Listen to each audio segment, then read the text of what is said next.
du sonneur. Alors, bonjour Antonio Impellizzeri.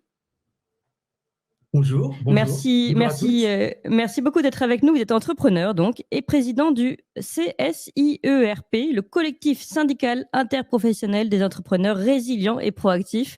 Nous allons revenir évidemment sur ce collectif que vous avez créé puisque c'est aussi l'objet de notre invitation aujourd'hui. Mais d'abord, revenons sur vous. Vous êtes entrepreneur dans les services à la personne, c'est bien ça ? Tout à fait, oui, depuis une quinzaine d'années, après un parcours dans le secteur hospitalier et les EHPAD, donc parce que j'ai été directeur adjoint d'hôpital, j'ai notamment dirigé les finances d'un grand hôpital et j'ai été directeur d'EHPAD. Mais j'ai travaillé également dans le privé, notamment dans l'expertise comptable. D'accord. Et donc, pendant le Covid, votre activité, comme beaucoup d'autres, s'est effondrée et vous n'avez pas eu d'autre choix que de recourir à ce PGE, le prêt garanti par l'État, qui a été à l'époque vendu comme une solution par le gouvernement. Oui, tout à fait. En fait, on n'a pas eu le choix. Nous, les entrepreneurs qui avons perdu beaucoup de notre chiffre d'affaires à cause de la faute gravissime de l'État. Et donc, pour éviter de mourir immédiatement, on a été obligé de l'accepter. Bon, c'était un argent empoisonné. Je m'en suis rendu compte trop tard, malheureusement, mais maintenant, j'ai une solution. Alors, comme on n'a pas beaucoup de temps, si vous permettez, je vais dérouler ce que je souhaiterais dire. Est-ce que vous voulez qu'on procède comme ça ? Oui, si vous voulez, oui. Mais racontez-nous quand même, oui, avant d'arriver à la solution, racontez-nous comment vous êtes pris à la gorge. Alors, en fait, on est pris à la gorge parce que le chiffre d'affaires qui nous a été enlevé par la faute gravissime de l'État avec ses mesures diverses et variées de confinement, etc., ce chiffre d'affaires n'est jamais revenu. Et donc, compte tenu du fait que les fondamentaux vertueux de l'économie sont très, très loin d'être revenus, écoutez, on est pris à la gorge et il faut qu'on continue à payer nos charges habituelles. Ça s'appelle des charges fixes, alors même que le chiffre d'affaires qui nous a été enlevé par l'État n'est pas revenu. Et en plus, il faudrait qu'on rembourse le prêt garanti par l'État. Donc, c'est strictement impossible. Voilà. Et donc, à l'époque, ce PGE était un peu vendu comme de l'argent magique, justement. Prenez-le, et puis on verra plus tard pour le remboursement. Évidemment, il y aura des aides, vous serez accompagné, etc. Oui, non, mais ça a été une vente, en fait, c'était une publicité mensongère, si on peut prendre ce terme-là. En fait, c'était pour pouvoir nous affaiblir. Tout ça, ça a été un plan orchestré. Je ne sais pas si j'aurai le temps d'expliquer pourquoi, mais faut que les chefs d'entreprise comprennent qu'il faut surtout pas qu'ils se fassent avoir. Il faut surtout pas paniquer. Les solutions existent. J'en propose une que j'ai utilisée avec succès pour mon entreprise. Donc, vous m'avez fait la gentillesse de mettre l'adresse du site www.csierp.fr. Les gens sont guidés. Le kit de sauvetage leur est proposé. Voilà. Alors, ce qu'il faut dire, c'est que l'État, j'insiste là-dessus, a commis une faute gravissime. Et donc, on est dans le cadre d'une force majeure économique où du fait que l'État nous a supprimé notre chiffre d'affaires par ces mesures de confinement, il doit réparer sa faute. Donc déjà, une chose qui est certaine, c'est que l'État est à 100% responsable de ce qui se passe. Donc, encore une fois, il doit réparer sa faute. Ensuite, il propose des mesures, des prétendues mesures, mais il faut savoir que ces mesures ne sont pas du tout adaptées à la situation que les entrepreneurs vivent. Au bas mot, c'est 200 000 entreprises qui ont une épée de Damoclès au-dessus de la tête, comme ma société. Et donc, ces mesures-là ne sont pas adaptées. Quelles sont ces mesures ? Alors, il y a une distinction entre les PGE inférieurs à 50 000 euros et ceux qui sont supérieurs à 50 000 euros. En gros, dans tous les cas, en fait, je prends l'image d'une pièce, vous la lancez, l'État, il lance la pièce, pile, je gagne, face, je ne perds pas. Donc, en fait, on est pris dans une nasse, et en fait, nous sommes pris dans un piège. Donc, il faut surtout pas rentrer dans ce piège-là. Ce piège est tout simplement le fait que, en fait, vous êtes fiché Banque de France. Alors ça, c'est quand on passe par la médiation du crédit. Je prends l'exemple d'un restaurateur qui a son four qui tombe en panne. Et c'est même plus la peine qu'il a tapé à la porte de son banquier. Il n'aura pas un seul centime qui lui sera délivré. Donc, ça veut dire que au lieu de nous aider… Alors, à partir du moment où vous faites appel au PGE, vous êtes fiché Banque de France ? C'est-à-dire que Bah oui, parce qu'en fait, vous êtes classé en prêt non performant.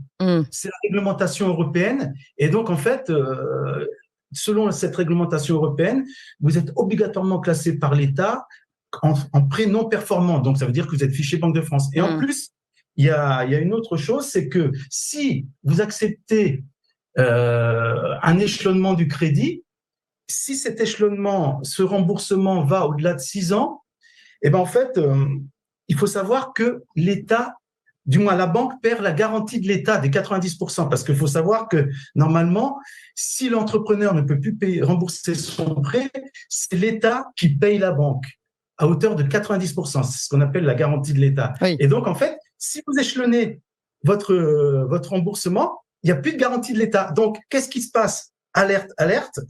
Ça veut dire que la banque, elle, on connaît sa cupidité légendaire, elle va vouloir, quand même, se dit comment je ne vais pas pouvoir récupérer mes 90%. Et donc, en fait, c'est pas dans son intérêt que le prêt soit rééchelonné. Et donc, en fait, ce qu'elle va faire, ils m'ont fait le coup à moi, mais je leur ai coupé l'herbe sous les pieds. Ils vous envoient plusieurs mises en demeure. Moi, au bout de la deuxième mise en demeure, ils m'ont signifié la prononciation de la déchéance du terme de mon PGE. Ça veut dire quoi? Ça veut dire que tout simplement, on exige le remboursement de la totalité du prêt.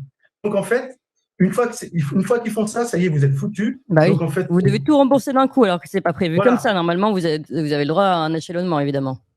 Voilà, mais bon, j'ai expliqué rapidement, mais effectivement, je pense que les auditeurs ont compris que c'est un piège. Donc, ce qu'il faut, avant qu'on vous mette en défaut, mesdames et messieurs les chefs d'entreprise, c'est utiliser la solution que je propose humblement. Alors, allez-y, on vous écoute. Encore une fois, avec succès pour ma petite entreprise. Donc, ça a marché pour vous, oui. Ah oui, ma banque est neutralisée. Donc, en fait, ce qu'il faut, c'est les mettre en demeure et exiger des dommages et intérêts par rapport aux fautes qu'ils ont commises. C'est-à-dire que le droit existe encore. Et donc, en fait, il faut savoir que quand les banques accordent un prêt, elles doivent respecter un certain nombre de devoirs et d'obligations, dont notamment vérifier au minimum que l'emprunteur dispose des capacités financières de remboursement, chose qu'elles n'ont pas fait. Et donc, en fait, moi, je m'engouffre dans cette brèche. Le droit existe. Et donc, en fait, il suffit de les mettre en demeure pour leur rappeler leurs fautes et leur dire, voilà, moi, je leur ai laissé 15 jours. Dans 15 jours, vous m'indemnisez à hauteur du montant de mon PGE. Et si ce n'est pas le cas, je vous assigne devant le tribunal de commerce. Bien évidemment, ils ne m'ont pas indemnisé. Et je les ai assignés devant le tribunal de commerce. Ça, c'est une chose. Donc, mais vous avez tout dans votre procédure, alors? Pour l'instant, là, c'est un stand-by. Ils sont bien embêtés. Et donc, je suis en train de travailler. D'autres adhérents du syndicat SIERP sont en train de faire la même chose que moi. Et on va multiplier les procédures partout en France. Et en même temps, parallèlement à l'attaque via les juridictions commerciales, on va faire ce qu'il faut. On a pareil des tas d'outils juridiques à notre disposition pour faire en sorte que l'État prévaricateur, il n'y a pas d'autre mot, répondre de ses actes. Oui, alors, deux questions, parce que c'est intéressant ce que vous proposez. Finalement, vous vous retournez contre la banque qui vous bloquait elle-même et vous leur dites défaut de conseil, hop, vous vous retournez devant la juridiction commerciale. Très bien. Deux choses. Cette banque, du coup, une fois que vous entamez une procédure contre elle, c'est pas pour autant qu'elle va vous échelonner votre crédit, j'imagine. Elle va pas vous arranger immédiatement votre problème. Ah non.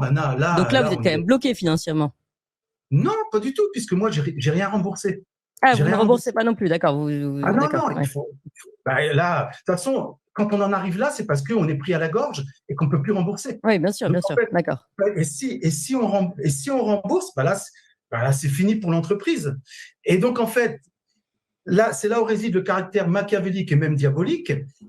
Non seulement vous ne pouvez plus rembourser, vous êtes déjà pris à la gorge, et en plus, la banque, elle va vous enfoncer, elle va vous mettre en faillite pour récupérer rapidement ces 90%. Oui, alors je vois le problème, enfin je vois le problème et la solution que vous proposez, c'est en effet très ingénieux, et si ça marche et qu'en plus il y a un phénomène de fond, c'est-à-dire que vous n'êtes pas le seul, mais qu'il y a une tendance générale, ça va peut-être vraiment faire bouger les choses, donc c'est très bien et on est très heureux de vous recevoir pour ça aujourd'hui. J'ai quand même une autre question, c'est qu'ici vous vous retournez contre les banques, mais vous l'avez dit vous-même, finalement, le responsable aujourd'hui ici, c'est d'abord l'État. C'est lui qui nous a tous d'ailleurs contraints, qui vous a empêché de travailler normalement pendant cette période Covid, à tort ou à raison. Bon, chacun le déterminera.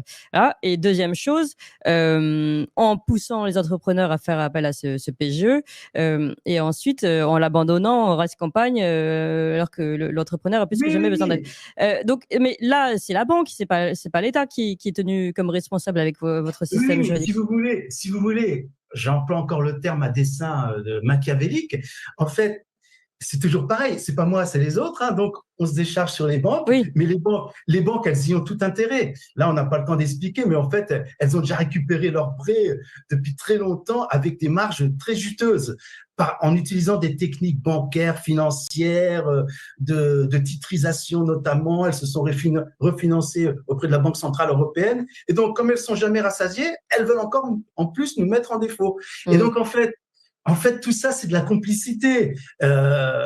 C'est très difficile à appréhender pour le français lambda, mais les banques, je le répète, on connaît leur cupidité légendaire, et elles font pas de sentiments. Et donc, en fait, elles se fichent des drames collatéraux, des entrepreneurs qui se suicident. J'ai eu vent de nombreux suicides, des entrepreneurs qui tombent dans la drogue, dans l'alcoolisme, qui divorcent, peu importe. Et tous les salariés qui vont avec, c'est plus possible. Ouais.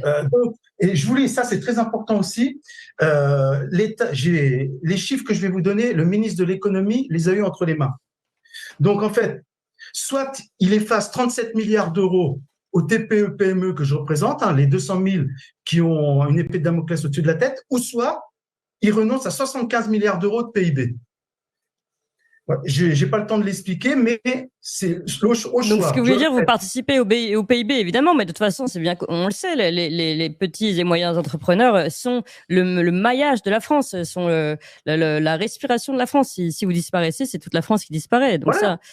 D'ailleurs, c'est aussi vous qui contribuez le plus à l'imposition, à la fiscalité. Donc, bon, voilà, tout ça, c'est absolument clair et on a bien compris les enjeux et surtout votre objectif. Alors, rappelez quand même le nom de votre site et puis, j'imagine là, on peut retrouver toutes les informations. C'est bien www. Pour ceux qui veulent aller directement. CSIERP.fr. CSIERP.fr pour collectif syndical interprofessionnel des entrepreneurs résilients et proactifs. Dernière chose, Clément, je m'excuse, mais j'en ai pour quelques secondes. Je vous en prie. Très important. Donc, je parlais d'une très grave injustice et d'une faute gravissime de l'État. Parce qu'il faut savoir que la plupart des petites boîtes comme la mienne, c'est des prêts qui ne se chiffrent pas par centaines de milliers d'euros. C'est par dizaines de milliers d'euros.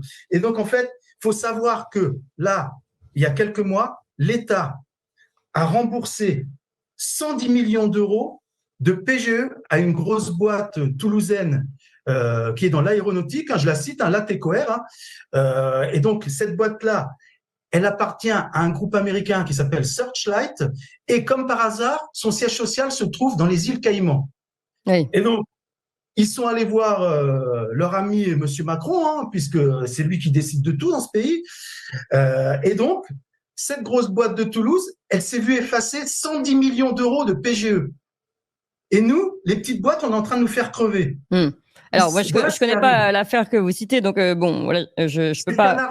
C'est le Canard enchaîné qui l'a révélé. D'accord. En tout cas, c'est sous votre responsabilité. En tout cas, on a bien compris votre cas à vous, qui est un cas concret, et celui de milliers d'entrepreneurs que nous avons déjà reçus ici et qui sonnent comme vous le tocsin tous les jours en disant nous sommes étranglés financièrement. Eh bien voilà, vous proposez cette solution. Solution et d'ailleurs information à retrouver sur votre collectif syndical interprofessionnel des entrepreneurs résilients et proactifs.